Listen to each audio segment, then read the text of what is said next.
Bismillah. Assalamualaikum warahmatullahi wabarakatuh.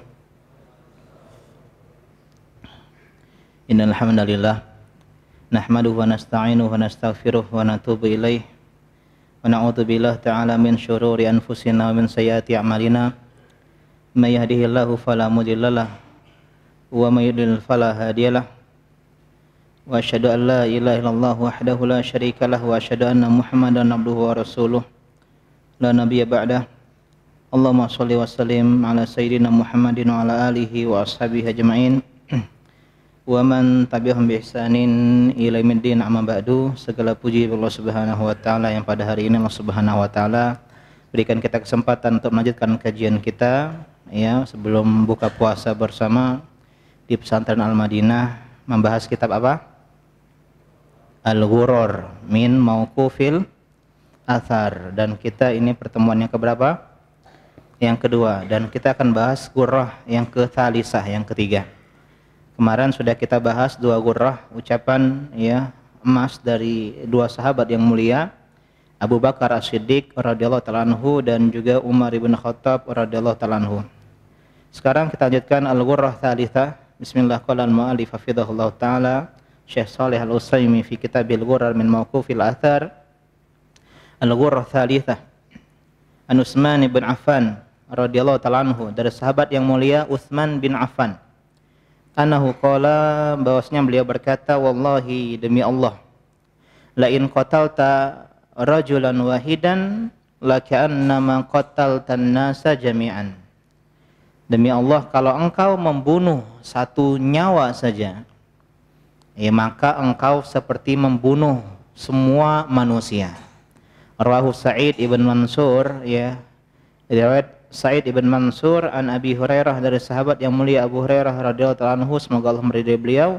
Wa fihi kisah, dan di dalam ini ada sebuah kisah. Wa isnaduhu sahih, dan sanadnya sahih. Jadi wasiat yang ketiga dari para sahabat adalah jangan membunuh nyawa.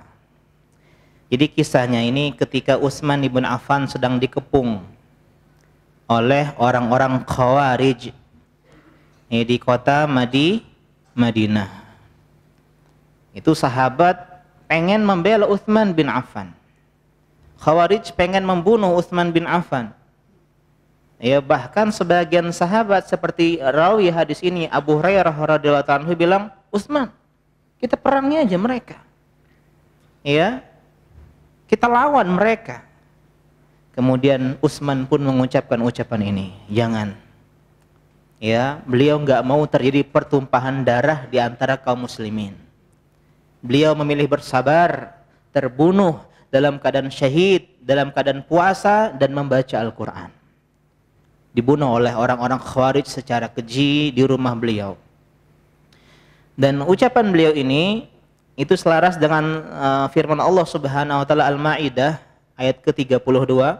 Kata Allah Subhanahu wa taala, min ajli dzalika katabna ala bani Israil.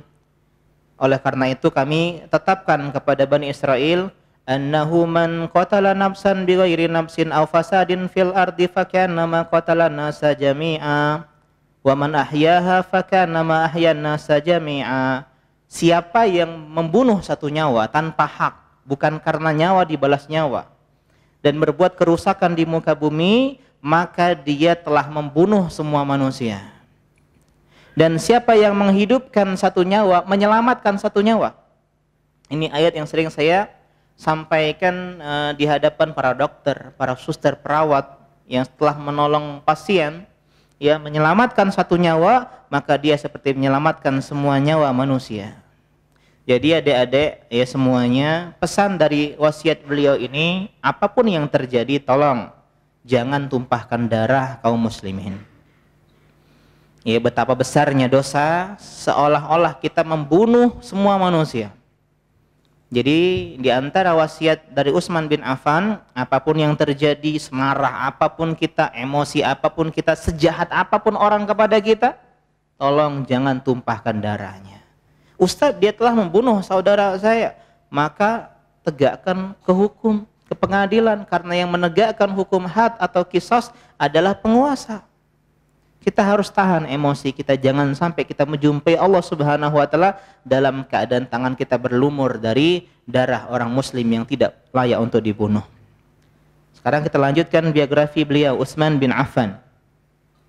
Utsman bin Affan huwa Utsman bin Affan bin Abil As al-Qurashi al-Umawi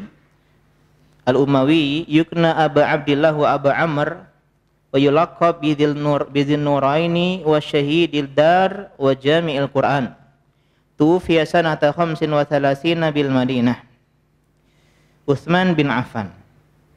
Ya, Utsman bin Affan bin Abil As. Bin Abil As. Al-Qurashi dari suku Quraisy. Al-Umawi dari Bani Umayyah. Dari Bani Umayyah. Dan nasab beliau bertemu pada Abdul Manaf. Ya, pada Abdul Manaf. Dan beliau selisihnya dengan Nabi usianya 6 tahun saja. Berarti tua Utsman atau tua Umar?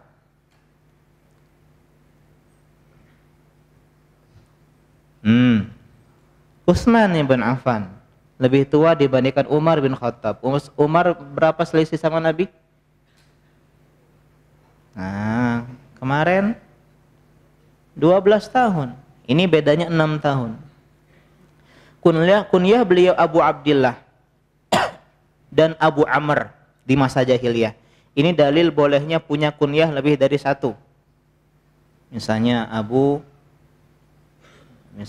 Ustadz Abu, ya misalnya Abu Kaisah atau Abu Fawaz, Abu Rufaidah, ya satu orang kunyahnya banyak. Atau Ustadz misalnya Abu Sofiyah atau Abu Abbas, Abul Abbas dan semisalnya. Ya, jadi boleh punya kunyah lebih dari satu. Dan beliau termasuk sabiqunal awalun, orang yang masuk Islam awal-awal. Lewat perantara dakwahnya siapa? Abu Bakar As-Siddiq radhiyallahu anhu. Beliau hijrah ke Habasyah.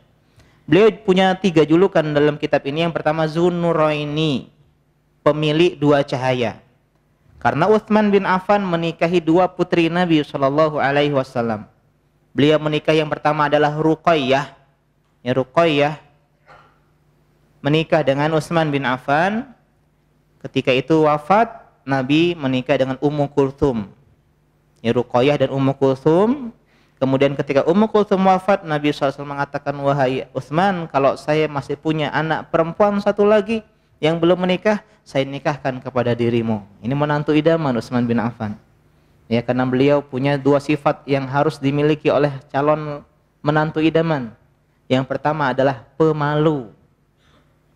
Jadilah laki-laki yang pemalu.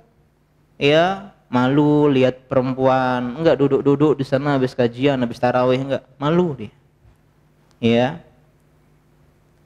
Yang kedua dermawan.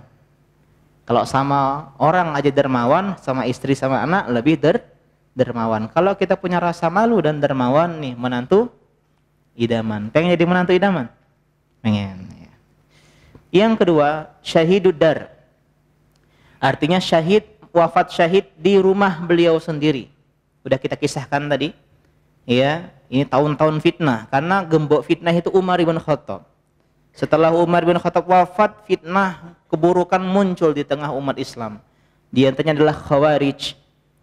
Dia mengatakan Utsman bin Affan nepotisme lah, KKN lah dan semisalnya. Sehingga mereka menghalalkan darah Utsman wal iyadu billah. Utsman bin Affan sebenarnya bisa saja.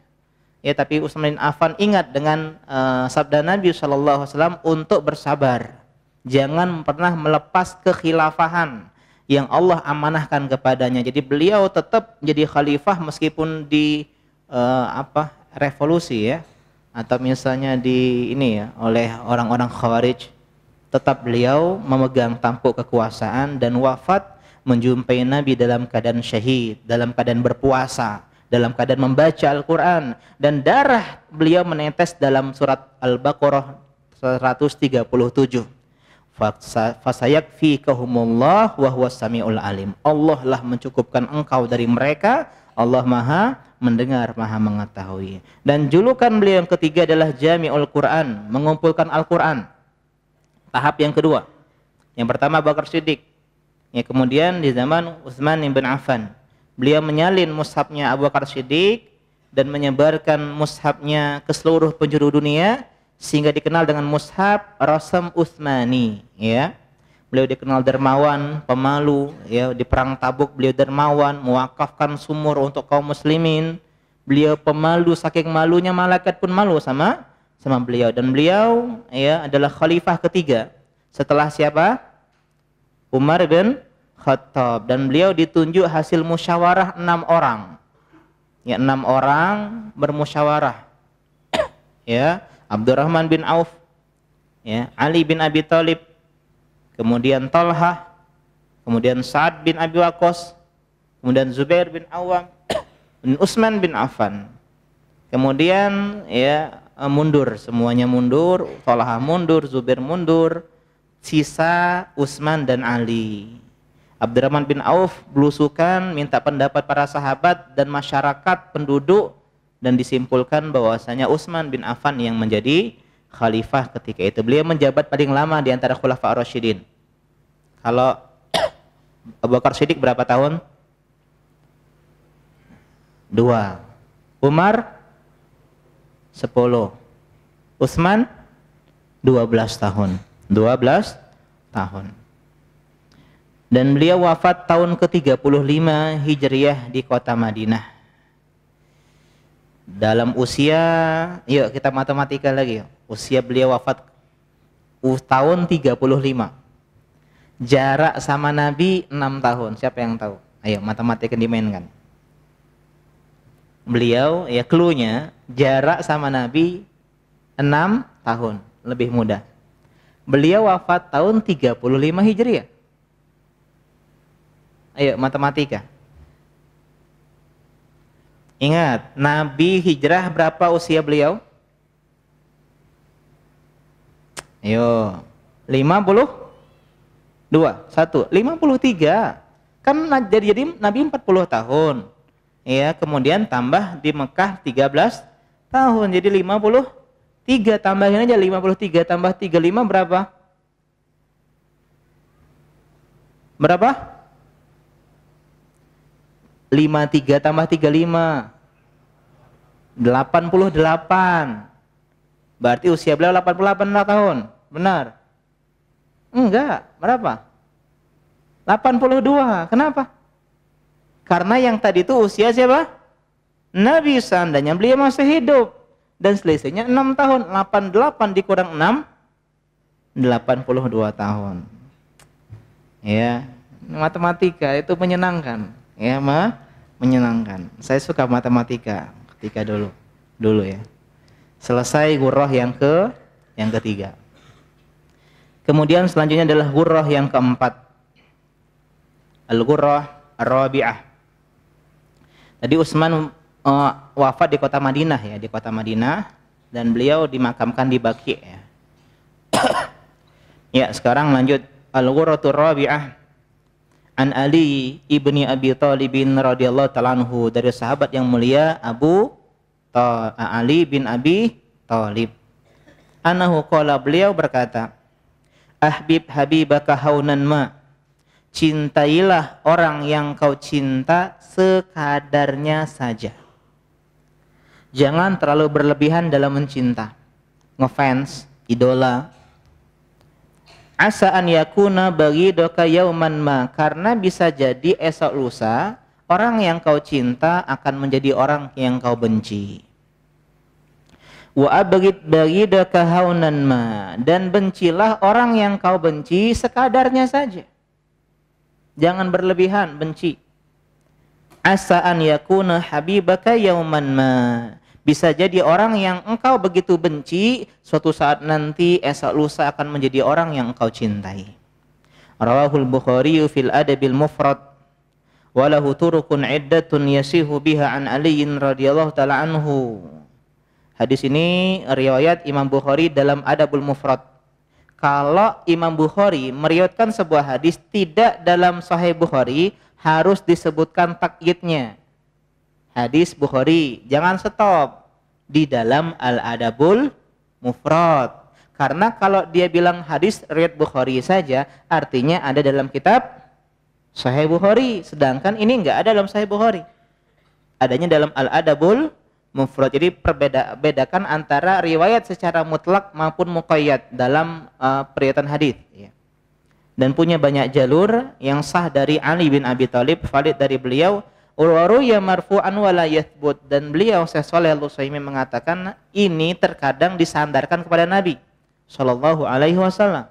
Tapi kata beliau la yathbut, tidak valid. Jadi beliau merojihkan ini bukan sabda Nabi sallallahu alaihi wasallam, tapi ucapan Ali bin Abi Thalib, meskipun sebagian ulama lain menyandarkan ini sah kepada Nabi sallallahu alaihi wasallam. Jadi adik-adik, wasiat yang keempat dari para sahabat, hendaklah jadi orang yang pertengahan dalam segala hal, termasuk dalam soal rasa. Jangan terlalu mencinta, nanti kecewa. Ternyata yang kau cinta menyakiti dirimu, mengecewakan dirimu. Kita kecewa-kecewanya. Jadi biasa saja. Begitu juga benci, jangan benci amat. Nanti jadi benci benar-benar cinta. Kayak FTP. Benci, ujung-ujungnya menikah. Ya, ini pun dalam rasa pun tidak boleh kita berlebihan. Cintailah guru kalian sekadarnya. Cintai orang tua sekadarnya. Cintai pasangan hidup kalian sekadarnya. Cintai anak kalian sekadarnya. Karena kalau udah berlebihan nggak sehat. Gara-gara istri korupsi, ya, gara-gara guru cinta sama guru, artinya kultus, taklid, buta, fanatik, membela 100% gurunya. Sehingga hati-hati dari dalam soal rasa, ya, karena rasa ini namanya hati bisa berubah-berubah, maka sikapi sekadarnya saja. Cintai sekadarnya, benci sekadarnya. Ya, kalau cinta berlebihan lalu benci kan menyesal. Oh ya, aku nyeselnya dulu tuh, ya, cinta sama dia, rupanya mah itu dia. Gara-gara berlebihan. Benci kemudian berlebihan jadi cinta, kan malu. Oh, dulu kau ngejek-ngejek dia, sekarang kau jadi muji-muji dia, tidak malu kau. Sehingga jangan berlebihan. Karena itulah cinta dan benci harus karena Allah. Awthaqu ural iman ahubu fillah wal bughdu fillah. Ikatan iman yang paling kuat itu cinta karena Allah dan juga benci karena Allah. Lihat santri yang nakal, benci karena Allah. Ketika kenakalan itu hilang dari dirinya, jadi cinta. Kita cinta sama teman kita karena Allah. Ketika dia tidak lagi berbuat kebaikan, kita menjadi tidak cinta. Kenapa? Karena Allah. Jadi yang menjadikan kita cinta dan benci siapa? Allah Subhanahu wa ta'ala. Ya, sekarang biografi Ali bin Abi Thalib radhiyallahu ta'ala anhu. Ini ya khulafa rasyidin yang terakhir. Wa Ali bin Abi Thalib huwa Ali bin Abi Thalib bin Abdul Muttalib al-Qurasyiyul Hashimiyyu yukna Abul Hasan wa yulaqabu bi Haidar wa Abi Turab tufiya sanata arba'ina bil Kufah. Beliau bernama Ali bin Abi Thalib bin Abdul Muttalib, dan beliau siapanya Nabi? Sepupu Nabi. Nah, beliau anak dari paman Nabi. Dan jarak beliau sama Nabi usianya terpaut 30 tahun. Pertanyaan, usia berapa beliau masuk Islam? Nih, matematikanya mainkan. Ini ya, soal-soal PNS ini. Soal-soal logika. Soal-soal IQ deh.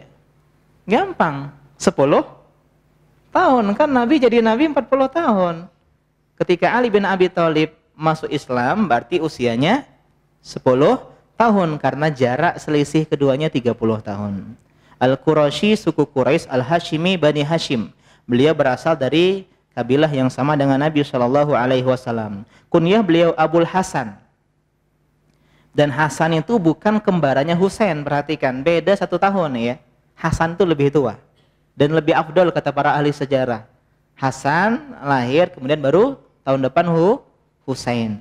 Ya, julukan beliau yang pertama adalah Haidar. Apa arti Haidar? Lion. Apa lion? kalian lebih cinta bahasa Inggris dibandingkan bahasa Arab. Apa jangan-jangan gara-gara saya guru bahasa Inggris? Enggak ya. Ya, Haidar artinya Asad, singa. Ya, dikatakan demikian karena nama pertama beliau adalah Haidar. Jadi ibunya ketika beliau melahirkan Ali, beliau berikan nama Haidar. Kemudian ayahnya lagi di luar, datang ayahnya Abu Thalib, beliau ganti, enggak, jangan Haidar, Ali. Diganti menjadi Ali, ya. Ibunya memberikan nama dia Haidaroh, sebenarnya Haidar atau Haidaroh. Kemudian julukan yang kedua adalah Abu Turab. Apa arti turab? Debu atau tanah. Ya, ketika beliau sedang berbaring ya di masjid, kemudian ada debu dan tanah yang menempel di badan beliau. Nabi bilang, "Kum ya Abu Turab." Ya, kum, bangun wahai Abu Turab, sehingga beliau dikenal dengan Abu Turab, dan ini adalah julukan yang beliau cintai. Kenapa? Karena berasal dari Nabi Shallallahu alaihi wasallam. Beliau adalah khalifah yang keempat setelah Utsman bin Affan radhiyallahu taala anhu. Nah, dan beliau memimpin di saat kaum muslimin sedang banyak terjadi pergejolakan ya. Kenapa? Karena peristiwa terbunuhnya Utsman bin Affan. Ulama sepakat, sahabat sepakat membaiat Ali bin Abi Thalib. Hanya saja sebagian mereka ingin meminta tolong, ya, tumpaskan pembunuh Utsman. Ya, kisos. Utsman tuh dibunuh secara zalim. Wahai Ali, tolong. Minta pertama kali yang kau lakukan adalah membunuh pembunuhnya Utsman bin Affan. Sedangkan Ali berijtihad, beliau ingin merapikan stabilitas keamanan negeri dulu. Nanti ya kita kisos, ya. Tapi enggak sekarang. Tapi Muawiyah, Aisyah, Talha, Zubair dan semisalnya itu ingin segera, kalau gitu izinkan kami wahai Ali untuk keluar ke Basrah untuk menumpas para pembunuh Utsman bin Affan, ya. Dan dia wafat tahun 40 Hijriah di kota Kufah. Pertanyaan, berapa tahun jadi khalifah? Nah, Utsman tadi berapa wafatnya, adik-adik? Tahun 35, sekarang tahun 40, berarti 5, mainkan logikanya. 5 tahun memerintah. Dan beliau wafat dibunuh oleh Abdurrahman. Ya, bukan Abdurrahman ini ya, Abdurrahman bin Muljam atau dikenal dengan Ibnu Muljam, seorang Khawarij. Pada bulan ini, bulan apa? April apa Maret? Ramadan. Ketika beliau hendak keluar untuk sholat subuh. Ya, padahal Ibnu Muljam ini orang yang penghafal Al-Quran, orang yang soleh. Hati-hati adik-adik. Ya, yang banyak hafalannya, yang pintar di kelas, nggak menjamin kita selamat dunia dan akhirat. Yang paling penting adalah ketakwaan.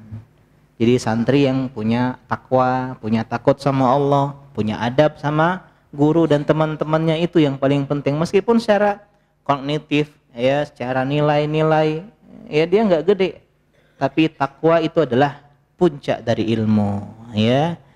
Laisal ilm bi kathratir riwayah wa innamal ilmu al khasyah. Ilmu itu bukan banyaknya hafalan Quran, hadis, fatwa-fatwa ulama, ya, tapi dengan takut kepada Allah Subhanahu wa taala. Ya, itulah biografi Ali bin Abi Thalib secara singkat. Sekarang al-ghurrah al-khamisah. Agak cepat ya. Tadi ghurrah Rabi'ah apa pesannya? Wasiat yang keempat, cinta dan benci sekadarnya saja. Selanjutnya ghurrah al-khamisah. Setelah Khulafa Rasyidin, kita akan membahas 10 sahabat yang dijamin surga. Di antaranya adalah 4 Khulafa Rasyidin. Jadi sisa berapa? 6, ya. Hanya saja beliau di sini hanya menyebutkan 3 saja di antaranya. Yang pertama atau yang kelima dalam buku ini Al-Ghurratul Khamisah, Ani Zubair ibnil Awam radhiyallahu taala anhu, dari sahabat yang mulia Zubair bin Awam, semoga Allah meridai beliau. Annahu qala, bahwasanya beliau berkata, man istata'a minkum an takuna lahu khabi'atun min amalin saleh falyaf'al. Siapa di antara kalian yang mampu, yang bisa punya amal soleh rahasia, tersembunyi, nggak ada yang tahu. Yang tahu antara kita sama siapa? Allah Subhanahu wa ta'ala saja. Maka hendaklah kerjakanlah. Rawahu Ahmad fi Zuhud, riwayat Imam Ahmad dalam Az-Zuhud, sama kayak tadi Imam Bukhari dalam Adabul Mufrad ya. Kalau riwayat Imam Ahmad dalam kitabnya Az-Zuhud harus ditakyid, nggak boleh Rawahu Ahmad saja. Karena kalau Rawahu Ahmad saja artinya dalam kitabnya apa? Musnad Imam Ahmad, tapi harus ditambah fi Zuhdi wa Ibnu Abi Syaibah, dan Ibnu Abi Syaibah dalam ya musannafnya kalau disebutkan secara mutlak. Wa isnaduhu sahihun wa ruya marfu'an wa la yasbut, sanadnya sahih dan ini pun disandarkan ke Nabi sallallahu alaihi wasallam, tapi kata Syekh Shalih Al-Utsaimin hafizahullah taala la yathbut, tidak valid, artinya hadisnya enggak marfu' tapi mauquf kepada Zubair bin Awam. Jadi adik-adik, wasiat sahabat yang kelima adalah hendaklah punya amalan rahasia, sembunyi. Karena lebih afdol dibandingkan terang-terangan. Lebih dekat kepada keikhlasan, lebih dekat kepada kejujuran, menghilangkan riya dan sum'ah dan banyak faedah-faedah lainnya. Selama bukan syiar. Perhatikan, selama bukan syiar. Ada Kak Rizky nggak sini? Nggak ada Kak Rizky. Kak Rizky misalnya nggak mau, jadi azannya mic luar dimatiin. Kenapa? Konsep tadi wasiat Zubair bin Awam. Ya sembunyi-sembunyi. Sejak ini nggak ada lagi yang pengajian. Kenapa? Sembunyi-sembunyi. Nggak ada lagi yang ke masjid, sholat Jumat, sholat jamaah. Jangan salah paham. Yang dimaksud adalah yang bukan syiar. Kalau syiar harus ditampakkan. Contohnya azan, sholat berjamaah Jumatan, atau sholat 5 waktu di masjid. Ya, kemudian pengajian, kemudian berdakwah.